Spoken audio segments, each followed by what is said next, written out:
AP Chemistry, we're moving into a new unit, Unit 5 on thermochemistry. Thermochemistry deals with the heat that goes into or comes out of a chemical reaction. And it's used to determine the energy, among other things, the energy that's in the bonds of the reactants and products. There's no way we can measure how much energy is holding, for example, a carbon dioxide molecule together in those bonds directly. So what we do is we measure the heat energy coming out of a reaction with carbon dioxide or going into that reaction, and by doing that we know how much energy is in the bonds, because that's the only place that energy can come from in a chemical compound. Sometimes we'll use the term thermodynamics. They're technically different, but if you hear me slip into the term thermodynamics, it's the same as thermochemistry at this point in the course. And the first lesson deals with a very important topic as far as the AP is concerned. It's called calorimetry. You will absolutely, definitely have a question on this. So get to know it well. So thermochemistry is the study of heat energy taken into or released by a chemical reactions. The keywords there are heat energy, specifically heat energy. In thermochemistry, we divide a chemical reaction into the system. That's where the reaction takes place. That's what we're really interested in. What's going on in the system? That's the chemical reaction. And the surroundings. That's everything outside of the system. If you put the system and the surroundings together, they are called the universe. Now, by universe, we don't mean the entire universe, including the sun and all the stars. We're simply talking about our little world here of that chemical reaction taking place in a container like a beaker. So the chemical reaction inside that little beaker is the system, and the surroundings is simply the water and the beaker, whatever else is in there besides the chemical reaction. It's the water in the beaker. That's what we mean by surroundings, and that's what we mean by universe. Universe is both of those things taken together. So a change in energy, delta E, and that triangle means change in. It's used frequently in math and science. It equals work, W, on the system plus the heat, Q, absorbed by the system. Remember that letter Q. It means heat. So delta E equals Q plus W, heat plus work. So here's a simple example. If we think of a car, all the energy, that's the gasoline, provides the energy, turns into one of two things. Either work, that's making the car move, or heat, that's wasted. It comes off the car's engine. In fact, most of the gasoline that's put into a car is wasted in the form of heat energy. It does not make the car actually move. So there it is, delta E equals QW. So the gasoline is put in the tank, that's the energy for the car, and as it's burned, as the gasoline is burned, it makes the car move, that's work, that's the car's motion, and it comes off as wasted heat from the engine. So all the energy goes into one of those two things, either work or wasted heat. Work requires movement against a force. So in physics, work equals force times distance. If you push on a wall, you're putting a force on it, but you're not causing the wall to move, so there's no work being done. Or if you push the air, you literally push your hand out against the air, yes, you're moving your hand, but there's no force that's resisting, and so therefore you're not doing work, okay, as if you were pushing a desk. Now, if you are pushing a desk, you're putting force on the desk, and you're moving it, you're causing it to move across the floor, so that's force times distance, that would be work. So again, pushing against something that doesn't move is not work. Pushing against something that doesn't offer any resistance, like air, that's not work. You have to have force pushing on something, and it has to move a distance. If the only force against a chemical reaction is the pressure of the atmosphere, then no work is done. We call that a constant pressure reaction. So this means that at constant atmospheric pressure, the equation reduces to delta E equals Q. The W goes away, the work goes away. So change in energy of a chemical reaction is simply the heat that it either takes in or gives off. The heat taken in or released by a chemical system at constant pressure is called the change in enthalpy, delta H. That's a very important word and term. So enthalpy is specifically, the change in enthalpy is specifically the heat that's either taken in or given off specifically by a chemical reaction. So delta H, in a constant pressure situation equals heat, equals Q. For the rest of this course, heat entering or leaving a chemical reaction will be represented by delta H and represents the change in energy, delta E, of the reaction. Positive delta H represents heat entering the chemical reaction. Negative delta H represents heat exiting the chemical reaction. Think about money in your bank account. If money goes into your bank account, it's positive. If money comes out of your bank account, it's negative. Same thing with enthalpy. Enthalpy into the chemical reaction is positive. Enthalpy coming out, heat coming out of the chemical reaction, is negative.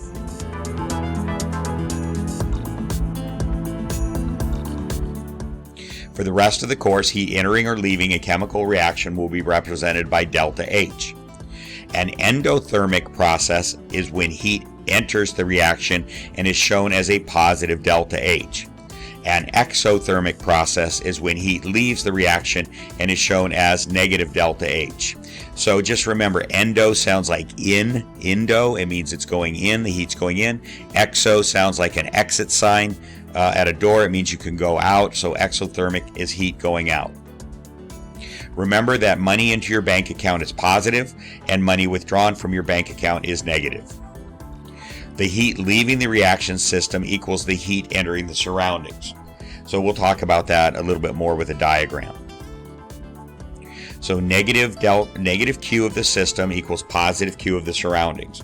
So if all you have in your universe is the system, the chemical reaction, and the surroundings, that's basically the water and the solution around it, then any heat that comes out of the chemical bonds, the chemical reaction, has to go into the surroundings. So the number value of Q on both sides is the same, but it's negative for the system because it's coming out of the system, and it's positive for the surroundings because it's going in the surroundings. But it's the same numeric value.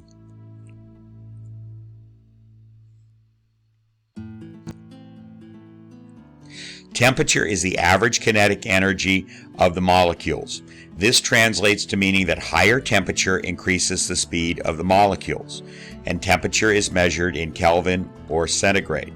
So if we heat up this hydrogen molecule here, it goes at a certain speed at that temperature. The other hydrogen molecule is not being heated and it's going at a slower speed. So remember, temperature, really we think of it, our casual, our simple definition is it's how fast, it tells you how fast the molecules will be moving in a gas. Now what happens if we turn off the flame and let heat transfer from the box on the left to the box on the right, assuming no heat is lost into the atmosphere? Then what happens is this.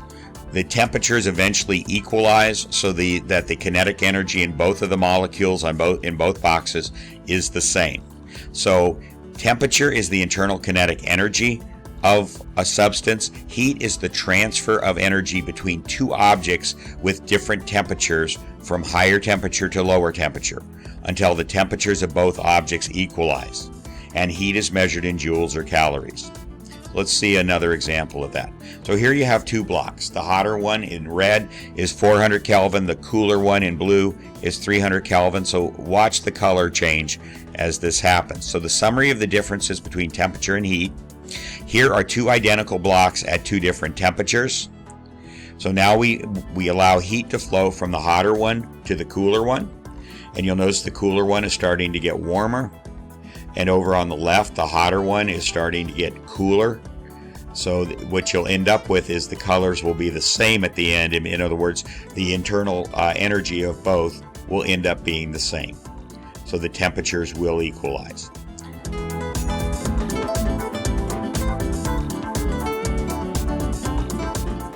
Okay.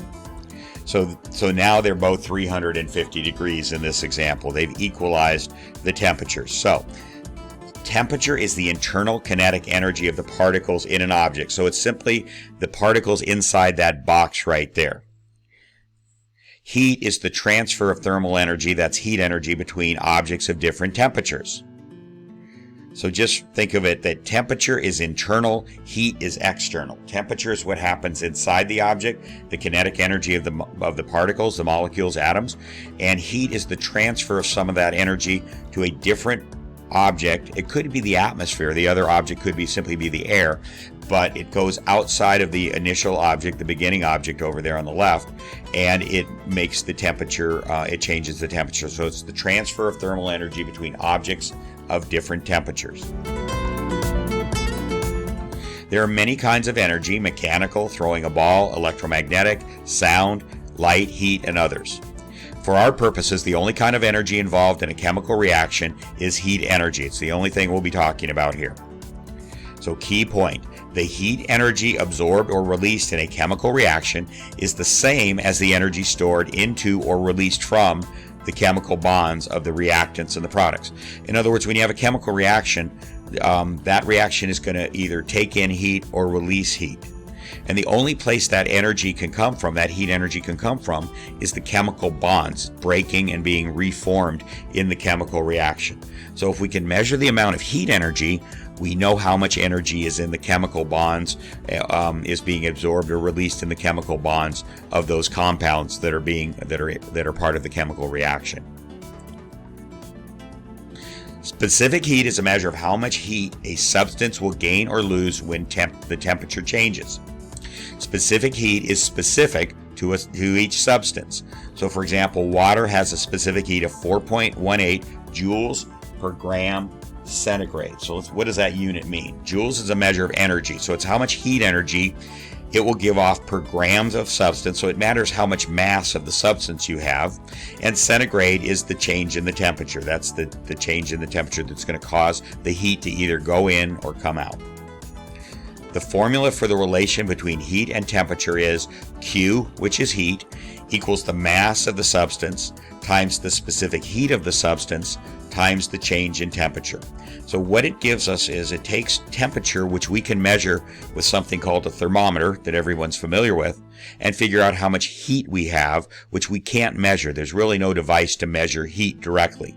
So we use this equation to take a temperature change and figure out how much heat we have, how much of the Q that we have. So Q is heat. M is the mass of the substance. It matters how much you have. It'll take, more heat to change the temperature of a lot of mass than a small amount of mass. C is the specific heat of the substance. That depends on what the substance is. And delta T is the change in temperature. Okay, let's go ahead with an example.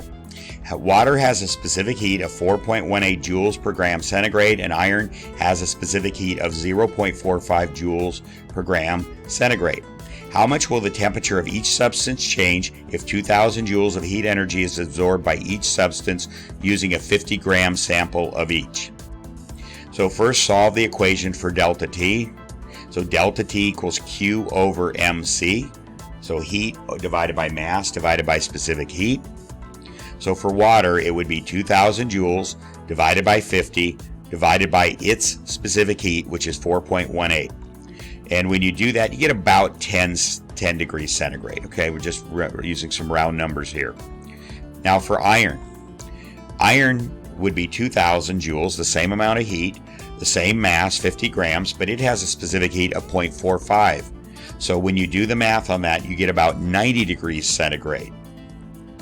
So this explains why on a cold morning, an iron bar will be cold and water will be cool. Water won't be cold on a cold morning, it'll be cool.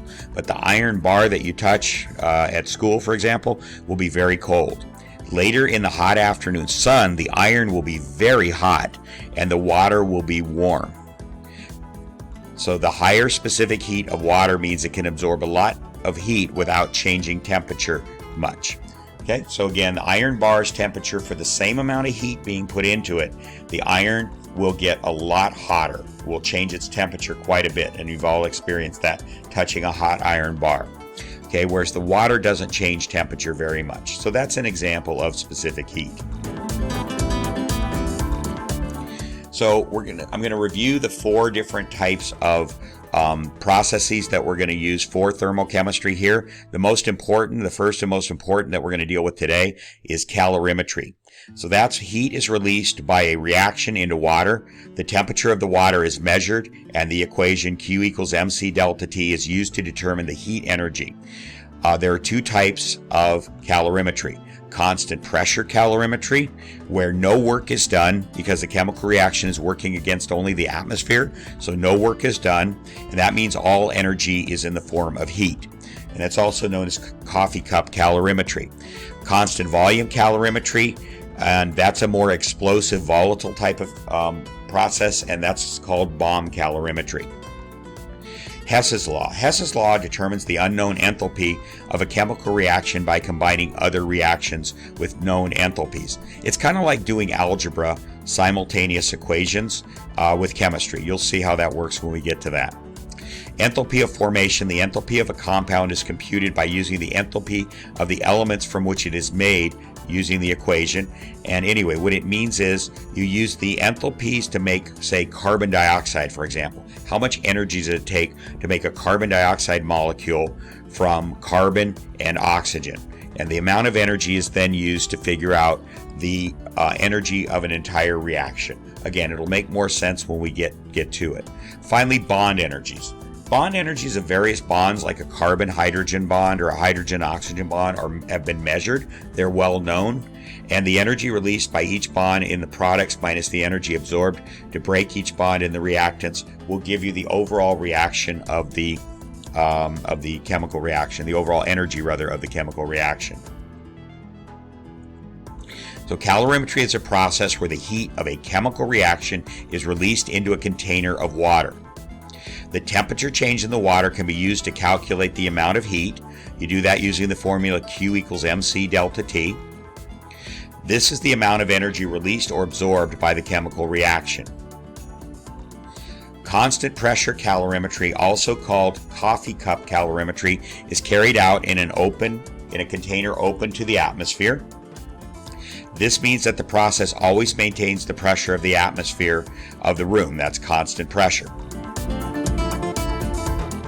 So constant pressure calorimetry consists of these steps, and you should get to where you know these steps really well and you can tell this story. How does this story play out?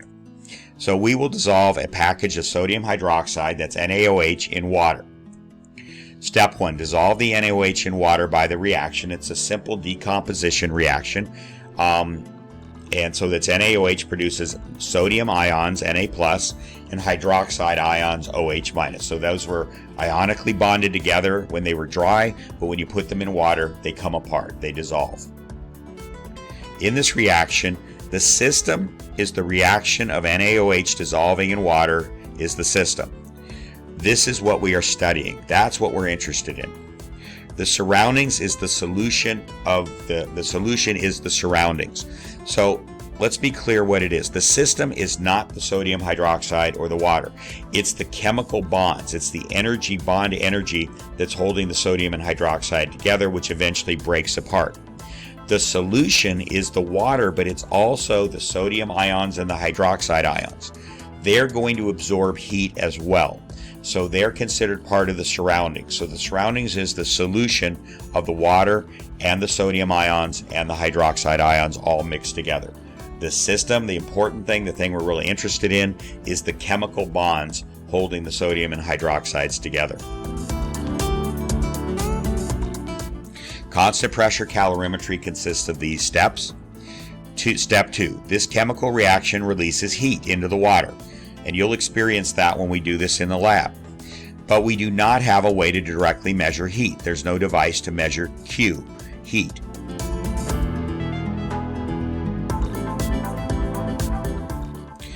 So constant pressure calorimetry consists of these steps. Step 3, the heat Q released by the chemical reaction of the NaOH, the system, all goes into the solution, the surroundings. So you see how the water heated up over there, it turned red. So all of the energy coming out of the system, that's the breaking of the bonds, goes into the water. Every bit of it. So there's no place else it can go, and it doesn't escape from the container. This system. This means that to the system, the heat is negative Q. It went out of the system. and because it's exiting, it's exothermic. Surroundings, all of the heat leaving the system goes into the surroundings. This means that the negative heat of the system equals the positive heat of the surroundings. Everything that left the system went into the surroundings, so numerically it's the same. Let's just say it's 1,000 joules goes out of the system, then 1,000 joules had to go into the surroundings. It's just a different sign. And also, no heat escapes the container. Okay, that's the heavy black line. Constant pressure calorimetry consists of these steps. Step 4, heat entering the water spreads out uniformly, evenly. This causes an increase in the temperature. So it's like when you put hot water into a bathtub full of cold water, eventually the heat will spread out. The amount of heat cannot be measured directly. However, heat can be computed from the temperature change, and there's the formula we just learned. So there's a thermometer over there on the right, and as the heat comes out, it's going to increase the temperature of the water. So there you see the thermometer will go up. That represents an increase in the temperature of the water over in the diagram.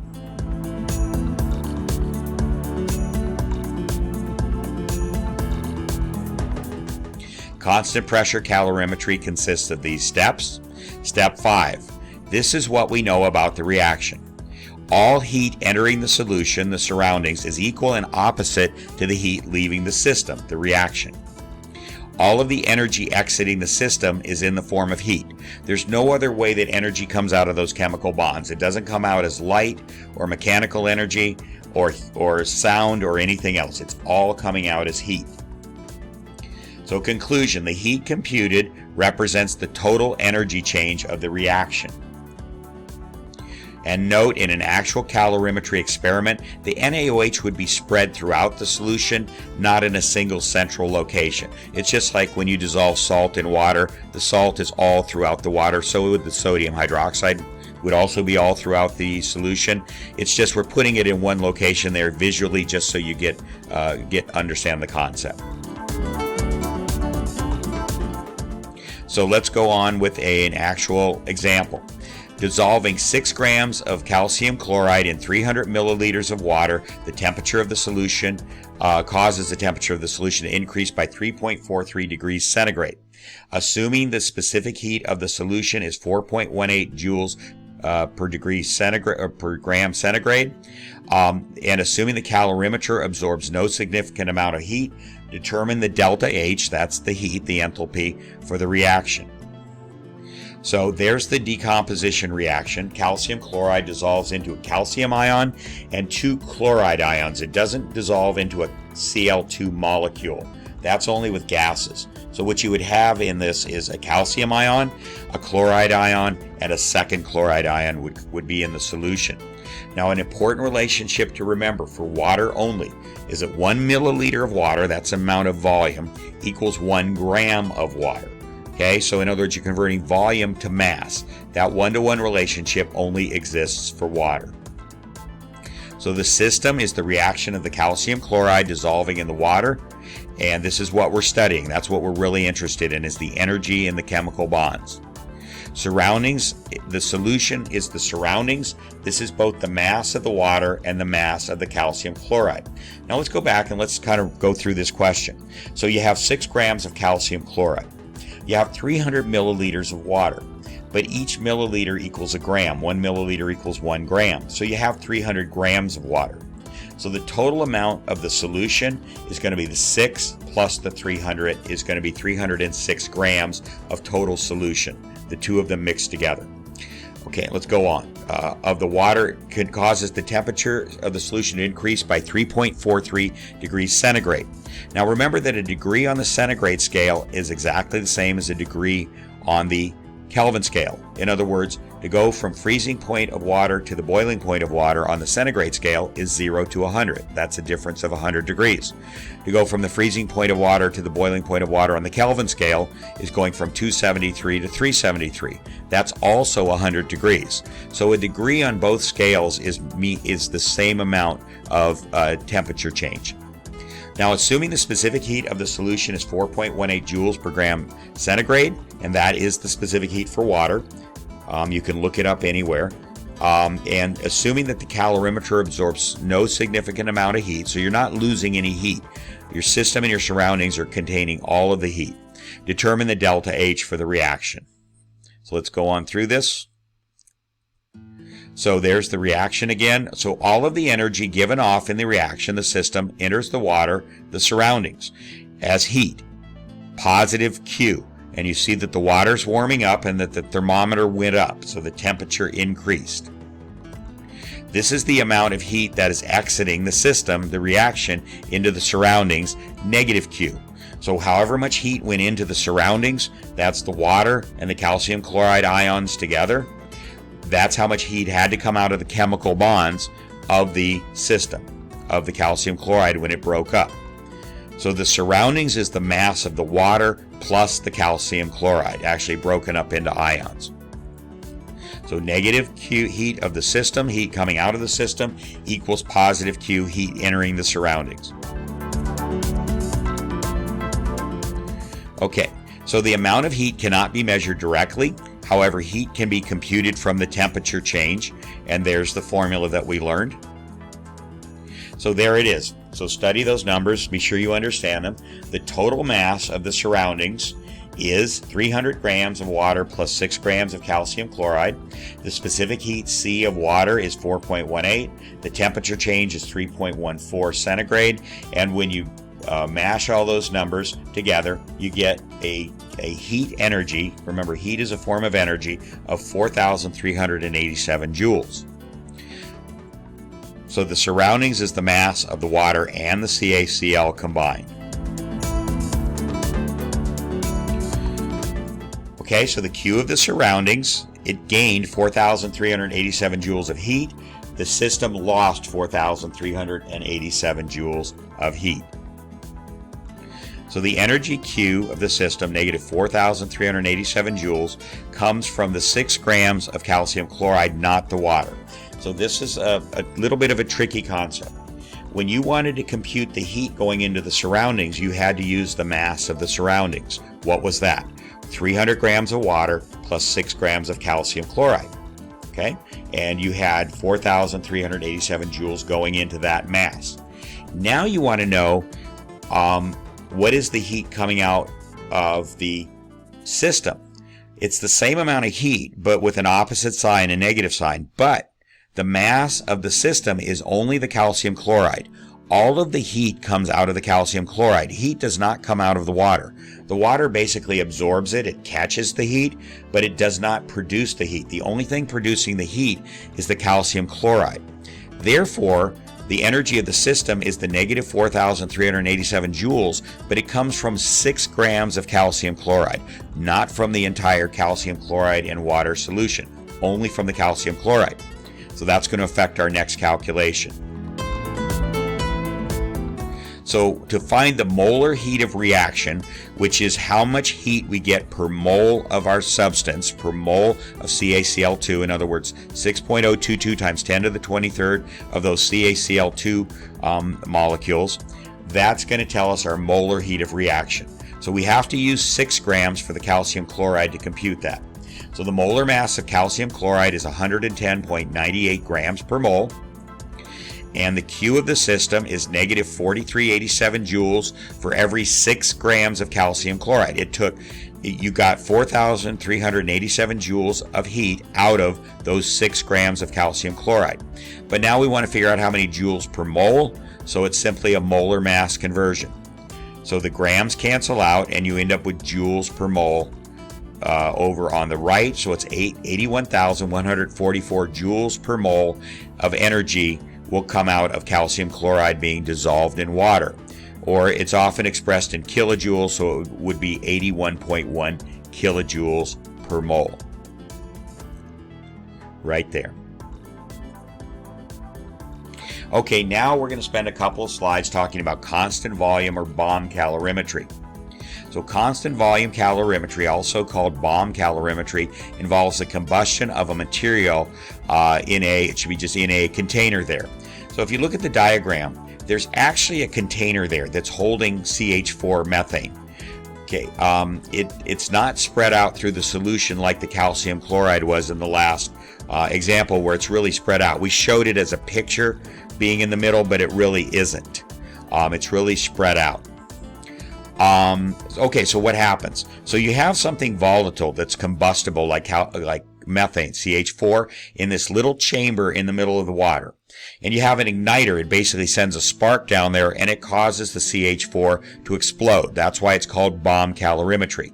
Bomb calorimetry typically puts out a lot more energy than coffee cup calorimetry. And so that's what happens. Other than that, the process works exactly the same.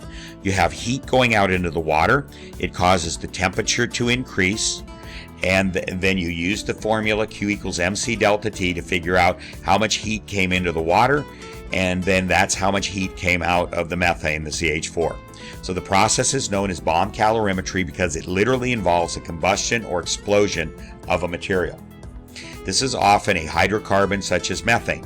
It could also be a food product. That's how they would determine how many calories are in food products, is by doing this. So as a result, the heat released is greater than in coffee cup calorimetry. So bomb calorimetry differs from coffee cup calorimetry in the following two ways, and you should make yourself familiar with these. The reaction takes place in a small container within the larger container, not in the water as does coffee cup calorimetry. So there actually is that little blue, dark blue container in the middle there holding the CH4. Second, the surroundings are the entire calorimeter, not just the solution, not just the water in this case. The specific heat of the calorimeter must be measured in a separate experiment. Now, why is this? It's because you get enough heat in a bomb calorimeter that it actually gets absorbed by the actual structure of the calorimeter, the walls of the calorimeter. So you have to determine the specific heat, not just of the water, but of the calorimeter. And how is that done? You can't do it. Somebody in a lab somewhere has to, in a professional lab, has to determine what is the specific heat of the calorimeter. So those are the two differences between coffee cup and bomb calorimetry. And that takes care of our lesson on calorimetry. It's a really important one to know. You should maybe watch the video a couple of times, 2-3 times, and write it out as you're watching it, what the steps are, okay, so that you have those memorized. All right, that is all, and have a good day.